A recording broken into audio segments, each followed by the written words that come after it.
Министерот Филипче ретерира, владата немало да затвора болници од јавното здравство, па ги искара новинарите дека ширеле лажни вести.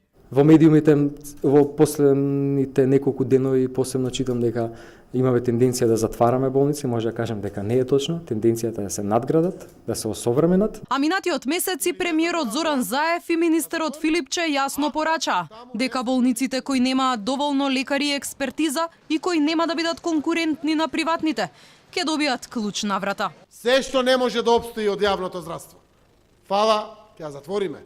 Болница била, клиника била, или не знам, била амбуланта, ќе ја затвориме. Значи нема потреба во еден град да седи празна и неискористена болница, како што е тоа сега во овој момент. Пациентите секако се упатуваат во најблискиот регионален центар, а ние таму држиме отворена болница со празни кревети за кои што се плаќаат трошоци за одржување, ниту пак има доволен број на лекари. Здравствените власти допрва ќе прават физибилити студија која ќе треба да покаже кои дејности би ги отвориле вратите за приватен капитал. Анализата која според надлежните би била готова до јуни, ќе треба да утврди за кои медицински услуги граѓаните ќе може да бираат, дали ќе се лекуваат во државните или во приватните болници. Многу голем предизвик се новите типови на интервенции кои што бараат инфраструктура која што во овој момент нашиот клинички центар ја нема.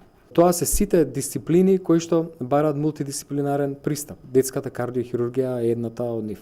Интервентните процедури на мозокот кои што бараат хибридна инфраструктура, сала, исто така се уште еден пристап. Министерството веќе најави можна приватизација на итната медицинска помош и на домашната посета, а физибилити студијата за овие дејности требаше да биде готова минатиот месец. Од владата пак јавно-приватно партнерство планираат да воведат и кај стерилизацијата на опремата во хируршките сали.